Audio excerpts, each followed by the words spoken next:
各位同學大家好，我係 Mr. Emin So。咁今日咧就會為大家講解咧HKCE 2008年卷一第甲一部分嘅第二條嘅。咁啊，希望同學仔你就有份卷喺手啦，如果唔係你唔知我講乜啦。亦都更加期望同學仔咧，你係曾經嘗試過去做呢啲嘅題目嘅。其實我所有嘅 video 咧都係一個 problem solving approach 嚟嘅。咁我希望你從解難當中咧就係學習數學技巧或者重溫一啲數學嘅知識。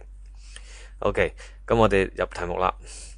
咁我臨入題目之前呢，即係我臨睇一條式之前呢，咁我有樣嘢提醒大家啦。不等式我哋應該點樣去諗呢？不等式呢就不能夠用呢個等式呢掛鈎嘅，因為呢不等式呢牽涉到乘除負數不等號轉向嗰個問題。咁喺呢個情況底下，我哋會點樣諗呢？咁我哋就攞1同埋10啦，一大定係10大啊？當然係10大過1啦。然之後咧，我哋再諗啦，如果我左右手加2咧，發生啲咩事呢？1加2係3啦，10加2係12，12仍然係大過3噶，得唔得？乘呢？1乘以2係2，10乘以2係20，20仍然係大過2噶。我希望同學仔會用下呢一啲嘅數字嘅比較去思考呢個不等式，得唔得？另外呢，不等式呢，其實都可以頭先你睇到啦，係可以運用到嗰個嘅天平效應嘅。咁我哋呢就已經高中噶啦，冇理由仲喺度用天平寫，即係左手加4，右手要寫加4，呢個方法呢就唔適合我哋嘅。但係呢，我哋要明白一樣嘢，我哋用調項都冇問題嘅。調項其實同左右手作同一運算，即係天平效應係冇分別嘅。咁喺基於呢個理由呢，咁我哋寫呢就寫調項，但係講俾自己聽或者解數俾人聽嘅時候呢，我係覺得用呢一個天平效應會比較好啲嘅，即係左右方作同一運算啊。咁我睇下發生啲咩事咯。譬如而家我哋畫面上嗰度睇到有呢一個嘅不等式啦，其中一方左方呢就牽涉到分數嘅。咁我當然就唔想見到呢個分數啦，得唔得？咁最快嘅方法呢就係左右方乘以5嘅，得唔得？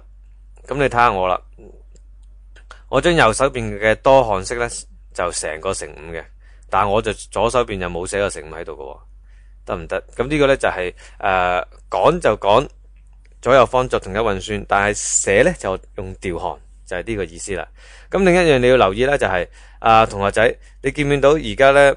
我哋係將兩項都乘晒呢個5噶，得唔得？2x 乘5就係10x 啦，7乘5就係35啦。咁呢度你要明白啦，我係嗰個右方呢係一整個嘅多項式嚟嘅，得唔得？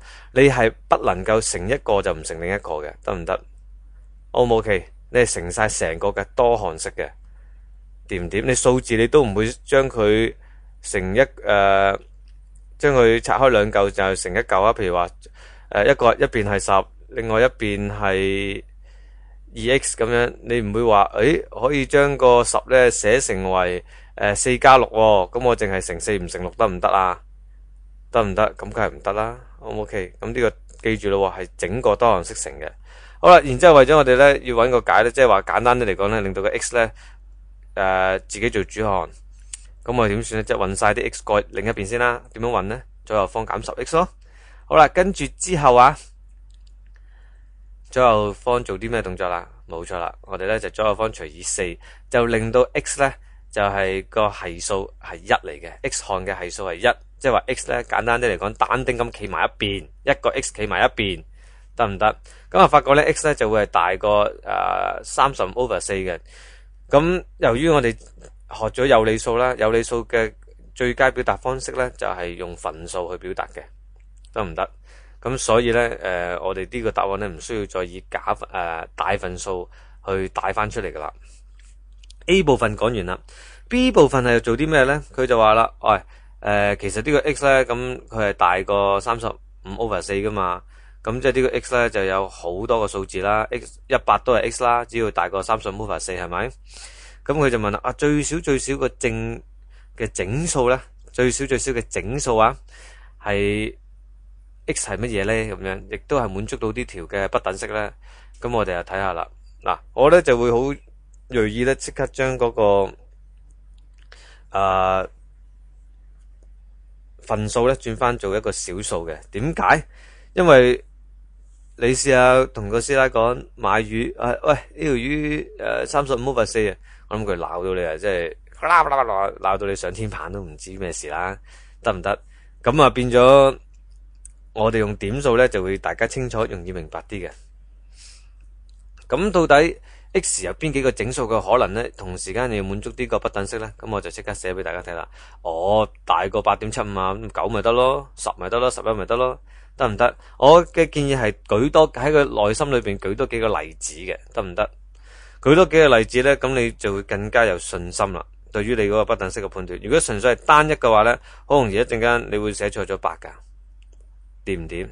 得唔得 ？OK。咁啊，最後要總結下啦，就係話咁該最少整數為9咯，好唔 OK？OK 咯。咁啊，如果你有啲咩嘢嘅題目，你係需要係問我嘅話咧，咁麻煩你 scan 咗佢，然之後 send email 俾我啦。